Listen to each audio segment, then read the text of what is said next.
This episode is brought to you by Meow Wolf Denver. Come creative, leave created. October is the Cosmic Howl at Meow Wolf Denver. Take our immersive experience and add a splash of strange enchantment with events, workshops, and other special surprises. Welcome spooky season with Adultiverse, Misfit Fete, only for the Grownly on October 2nd, featuring an artisan oddities market. Costumes are encouraged and you must be 21 or older. Learn more at meowwolf.com/cosmic-howl. That's meowwolf.com/cosmic-howl. This episode is brought to you by Pine Melon. Pine Melon is the farmer's market delivered right to your doorstep. But this isn't just any grocery delivery service. Pine Melon connects with local farmers, ranchers, and producers, meaning you're supporting local agriculture with every order. Save time and skip a grocery trip by ordering online now at pinemelon.com. Plus, if you use code CityCastDenver, you get $75 off your first delivery. Again, use code CityCastDenver to save $75 on your first grocery order at pinemelon.com.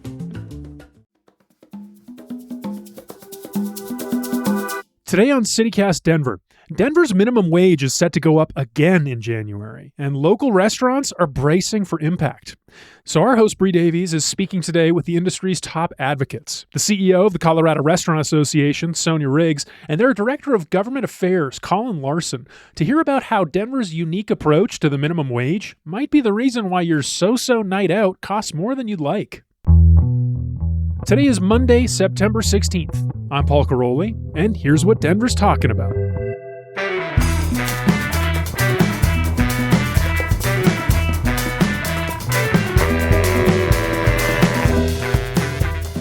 Colin Larson and Sonia Riggs, welcome to CityCast Denver. Thanks for having us. Yeah, thank you. So I want to start with a quote from an article in the Denver Post this week from Allison Reedy. She's far from the first person to express this feeling, but she's the latest. And here's the quote. Increasingly, dinner at our nice, quote, nice restaurants is a couple $100, and that's without alcohol. That's a lot of money for most people, myself included.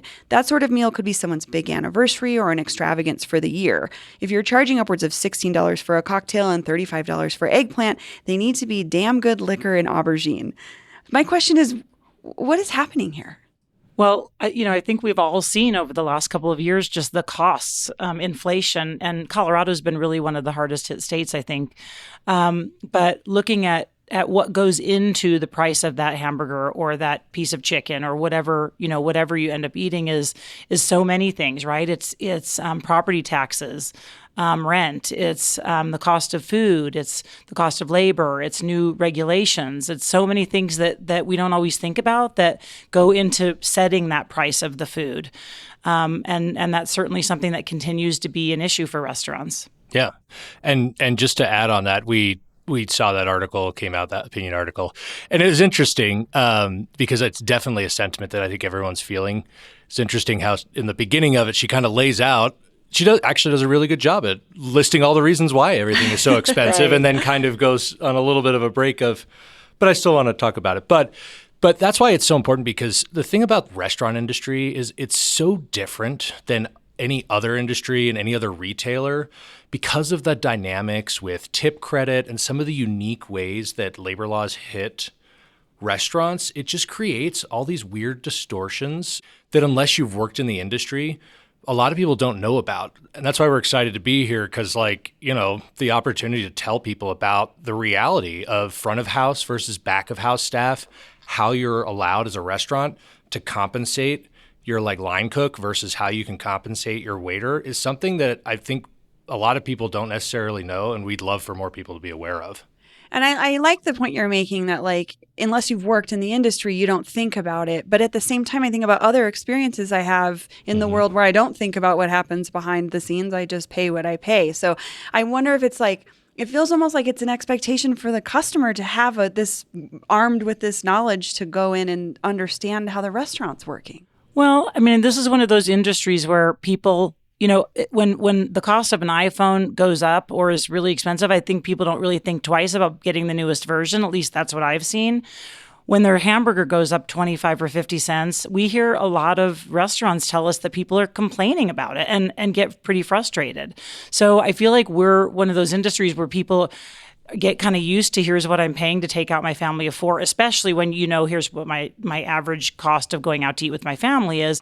But even for something, even individual menu prices, we're hearing that there is very direct feedback for restaurants. And another thing, to add on to what Colin was saying earlier about, how restaurants are coping with that, right? So it's not only increasing menu prices altogether, but you may have noticed sometimes when you go out to eat now, some people are doing automatic service charges, or some people are adding, like a 3% to help the back of house, or whatever fee they call it. But we're starting to see really creative ways of restaurants trying to compensate for that, because they know that people are really, really paying attention to those menu prices.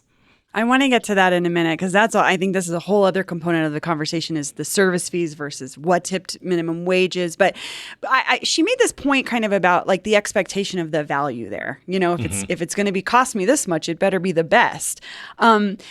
People are more and more expressing the sense of not getting their money's worth at restaurants. Sure. What do you think that's about? So, first of all, I think the great thing about this is that now we live in a country where middle-class people have an expectation of going out to restaurants and going out to eat frequently, which I think is a very uniquely American thing. It's not an experience that's shared by a lot of other countries, even in Europe. Like the amount we maybe go out to eat. Yes, the amount we go to restaurants. And I think that's awesome, and it's part of our culture, and I love that. I love that about Denver. Grew up here, and I loved in the 2014s going out to eat every night when I didn't have kids. It was just an awesome experience. So it's something that people like doing, but also because they're interacting with it so frequently, I think they get really sensitive to the price increase. An iPhone's expensive, but I'm only making that transaction once every 4 years. Yeah. Whereas restaurants, if I'm living downtown,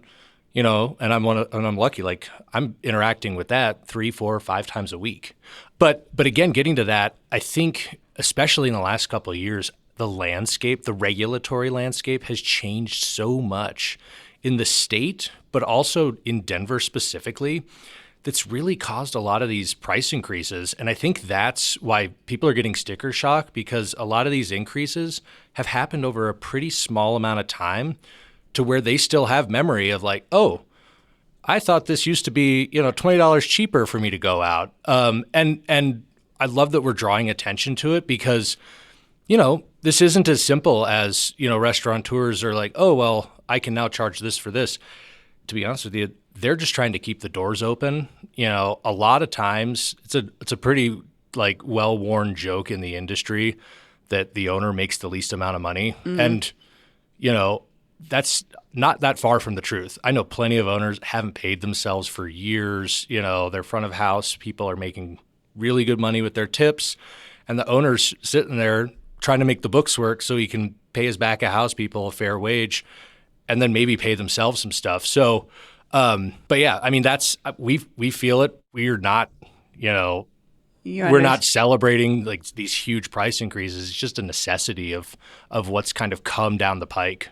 Well, you mentioned these big changes, I would love to talk about in Denver specifically, that have made going out to eat so expensive. What are these big changes? Yeah. So, the minimum wage going up has been a huge, huge hit for the industry. And it's a really interesting one. It hits our industry in a way that it really doesn't hit other industries. So typically in a restaurant, the only people that are actually making the minimum wage are the people that are in the front of house. And when I say making the minimum wage, I mean getting paid the minimum wage by their employer. So think your waiters, waitresses, bartenders, hosts, the people that are making tips. In Denver, the average tipped worker is making $37 an hour. With their tips? With their tips, okay. All in, But in the city of Denver, you have to pay them $15.27 an hour, no matter if they're taking home $50 in cash because they're a bartender, slinging drinks. But you have to pay that because that's the minimum wage. Versus your folks in the back of house, your dishwashers, your line cooks, who, given the market conditions in Denver, you're not paying them minimum wage. Nobody's going to work for 18. You're paying them much more, is what you're saying. You're paying them more, but probably in the low 20s. Because the bottom line of the restaurant, you just don't have a lot of profit to give to those employees. But every time you raise that minimum wage, you have to, by law, keep your wait staff at that, at that very strict tip credit wage, which I think we can talk about a little bit later if people don't know what that is. But you don't have to raise your back of house because they may be $3-4 above the minimum wage, which, I don't know a single owner who doesn't wish they could pay their back of house staff more.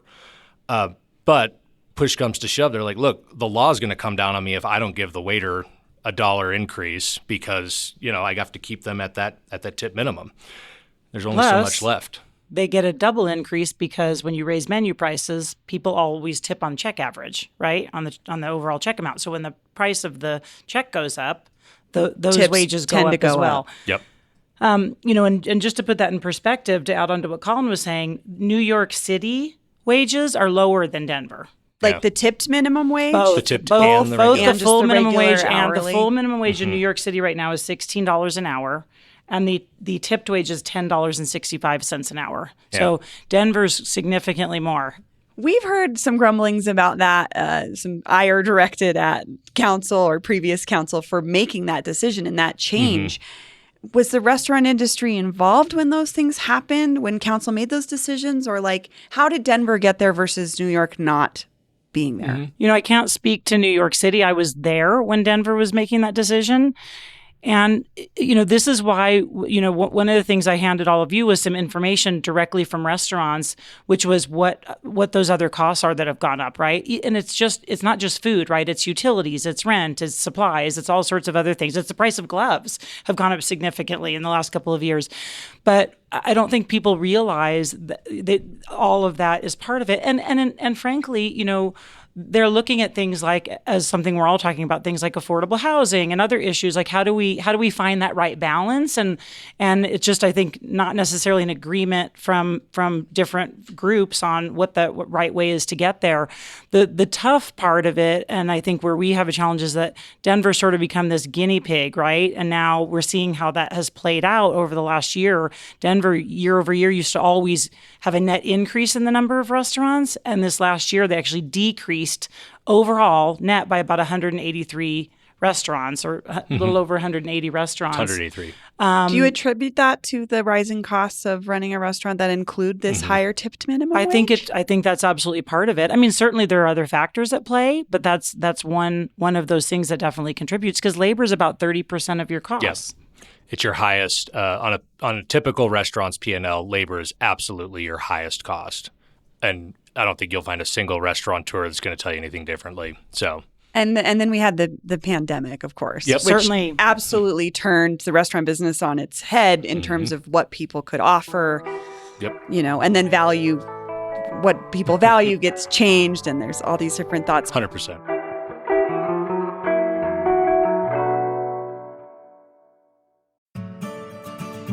CityCast Denver is brought to you by LifeSurge, a one-day live and in-person experience coming to Denver on Saturday, September 21st.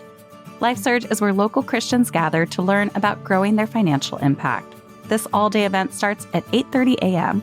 and will feature nationally renowned speakers, musicians, and business leaders like Tim Tebow, the two-time national football champion, Nick Vujicic, the world's #1 motivational speaker, Elizabeth Hasselbeck, TV personality and show host, pastor-author Craig Groeschel, and Marcus Lemonis, the star of CNBC's The Prophet. Music will be provided by the Grammy-nominated Christian worship collective Bethel Music. The Magnus Arena has known inspiration, but nothing like this. A LifeSurge event is a must-see, and tickets are available exclusively at lifesurge.com/Denver. That's lifesurge.com/Denver.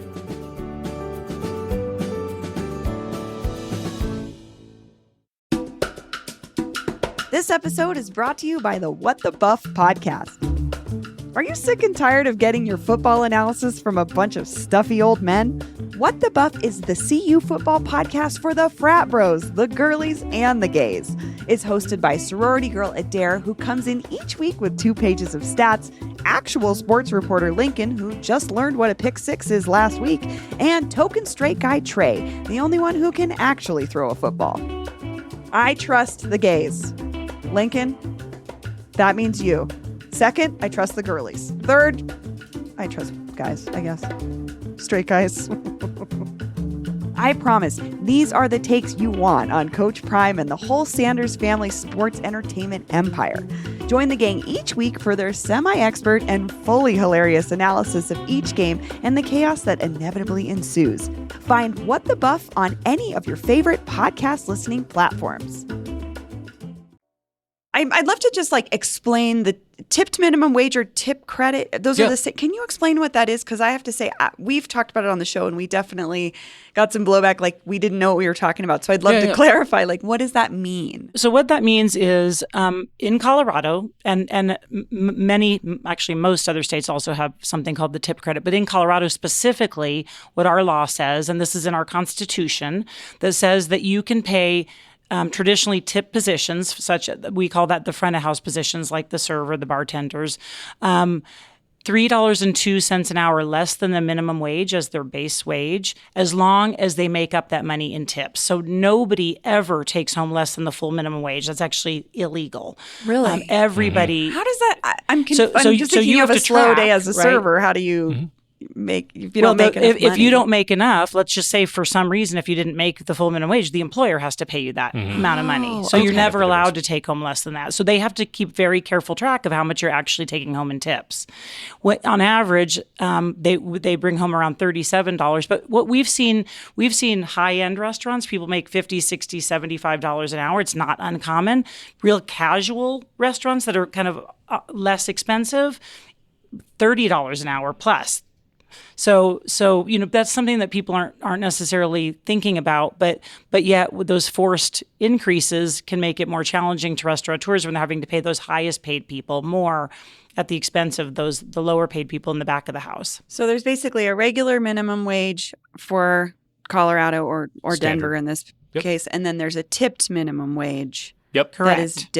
Is there a reason they're different? Because the tips are offsetting the... Yes. Okay. I mean, it's probably a no duh. Well, yeah, so exactly. It was originally put in 2006, and at the time, the $3.02 tipped credit was about half of what the actual minimum wage was, so it was a much larger percentage.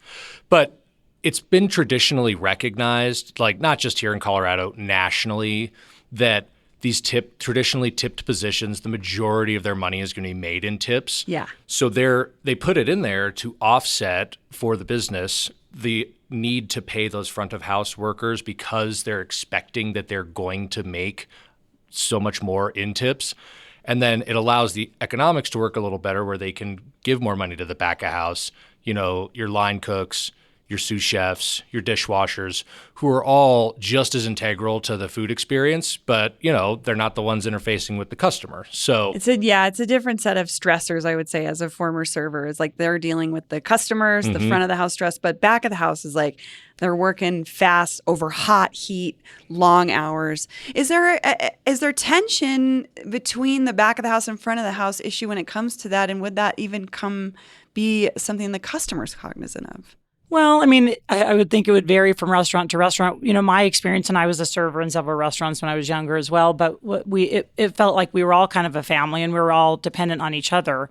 And nothing prevents a server from deciding they want to tip out the back of the house as well. Sure. And some places do, to be fair. Yeah. And honestly, if I'm a server and I'm not getting my food either correct or on time or, it's not good, that's going to impact my tips as well. So it really is something that I feel like the whole group really needs to work together in tandem.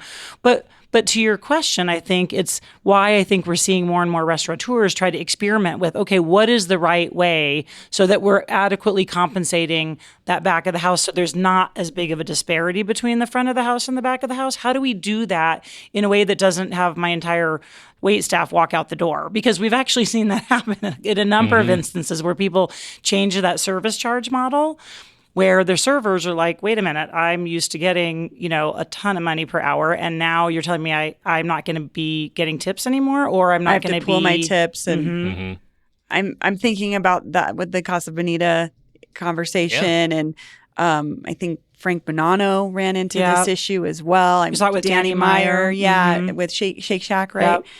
So it's something that it sounds like restaurateurs are still trying to figure out. And I wonder, are they speaking out or speaking to lawmakers about changing these regulations? Because, again, this tipped minimum wage raise happened with a different set of city council. We have a lot of those are new folks. Is there conversations with restaurateurs about going back to council and asking? Well, there's certainly, I know restaurants around Denver for sure, and really around the state that approach us all the time. And let's have that conversation right now. We're actually pulling together some information to be able to help continue to educate those folks first, because it's easier said than done, right? So it's, I think, first and foremost, educating people just so that they know that this is an issue. I mean, just the costs alone that go into running a restaurant. So many people, they think if you're busy, you're automatically making a lot of money. And to your earlier point, right, things are different since COVID hit. First of all, we have a lot of restaurateurs that were hundreds of thousands of dollars in debt. And while some were lucky enough to get federal relief, not everybody did. Or they didn't get enough, right? Back rent and trying to maybe keep their place afloat or their employees employed. On the books, yep. Yeah. Exactly. So now fast forward to today, right? Inflation and all of the other things that are pressuring it. It's tough. And by the way, these people are working, 6-7 days a week oftentimes. I'm talking about the owners, right? That doesn't mean the employees. Oftentimes we'll see employees lucky enough to, I'm going to do 30 hours a week, or a lot of part-time people by choice.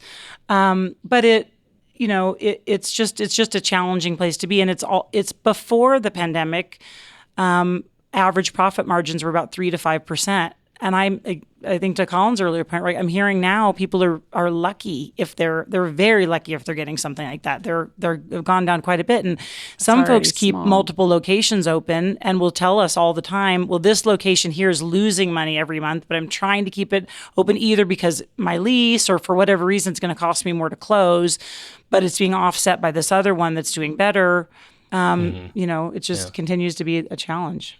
Well, and to your original question on approaching policymakers, it's funny because actually there's a number of conversations going around the state about raising local minimum wages. And a lot of the policymakers are surprised and frustrated when they find out that they're hamstrung on the tip credit and that's in the Constitution. I can't tell you how many times where I'll go up and just say, I want to talk to you about what this means for the restaurant industry, how it's actually a regressive policy. And without fail, they're all like, well, we'll just raise the tip credit. And I'm always like, I wish it was that simple. But unless you've got, 55% of the statewide electorate vote and a couple $1 million to run a campaign, that's just not a realistic policy. And it's really just created these issues because it's an equity issue. It's about making sure that the folks in the back of the house who contribute to that experience are able to be compensated in the same way that the people at the front are. And it just becomes harder and harder. And because of how constrained policymakers are by the tip credit and the Constitution, it's just so hard to accomplish that goal of increasing wages overall without just significantly making the inequality problems worse. So Denver's minimum wage is actually set to go up again in January. Mm-hmm. Are you all expecting restaurants to be implementing more service fees, or what do you think the impact will be? I mean, I think we're going to continue to see more and more of that. That's just the fact, right? We're seeing restaurants explore a number of models, and sometimes they're going back and forth, right? Sometimes one doesn't work after an experiment, so they have to switch to another one. But I think we're going to keep seeing that, and we've already seen a bigger trend in that just since we're seeing these types of costs overall going up. They're just trying to do two things. I think number one, they're trying to stay open so they can pay people, and because it's a passion, right? A lot of restaurateurs, I would say, they go into this industry not to make a bunch of money. It's really because it's an art. It's a love, right? Something that they're really passionate about.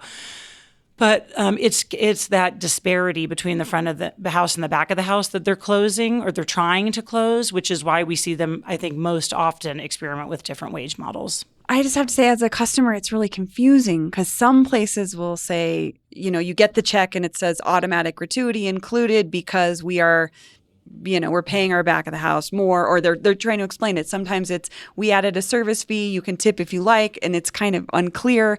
I just wonder if there's any talk of uniformity across the industry that would help the customer feel like they're like just doing I just want to do the right thing. I think is where it gets complicated. Well, I think in many ways, not to be cliche, but we're in the Wild West here on this, to be honest. And I mean that in the sense of it's so new.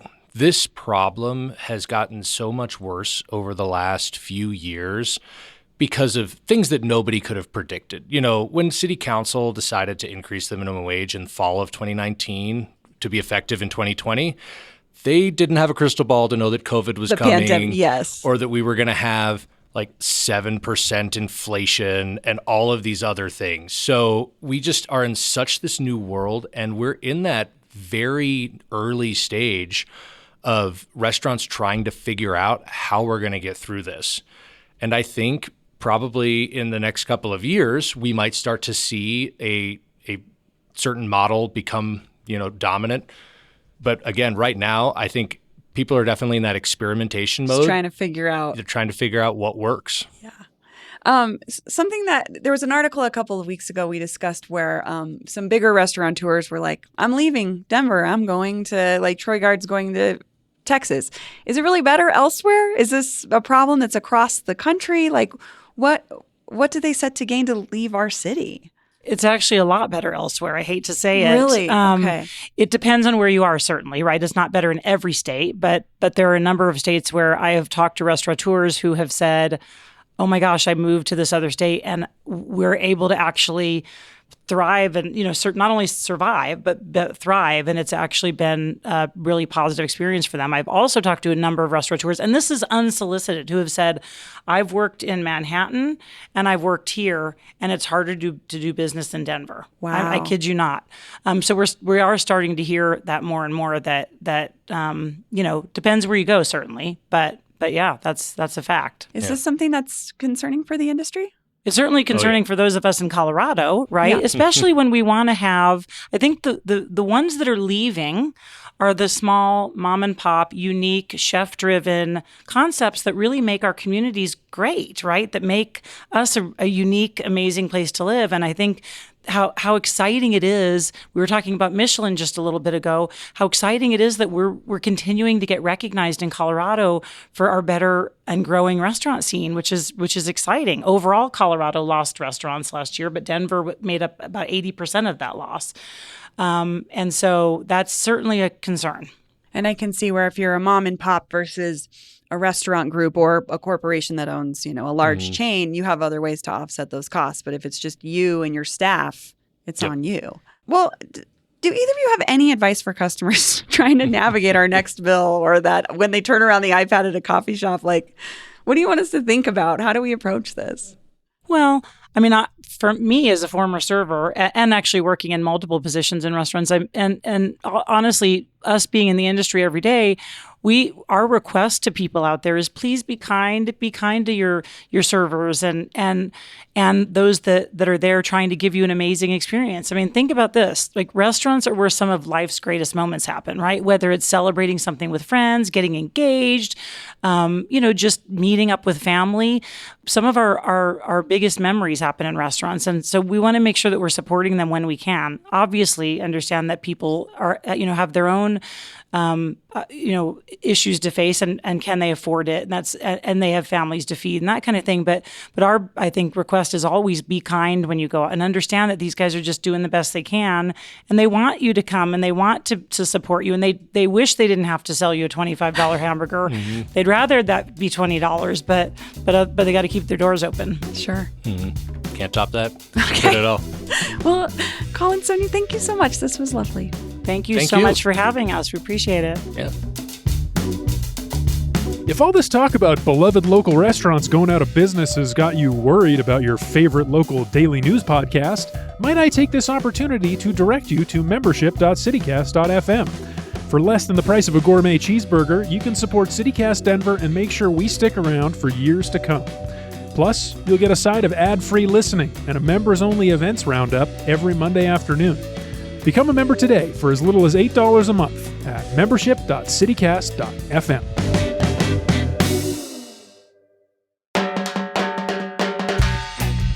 That's all for today here on CityCast Denver. If you enjoyed the show, why not take a minute to tell Danny Meyer about us? Rate the show wherever you get your podcasts, and subscribe to our morning newsletter and learn more about us at denver.citycast.fm. We'll be back tomorrow morning with more news from around the city. See you then.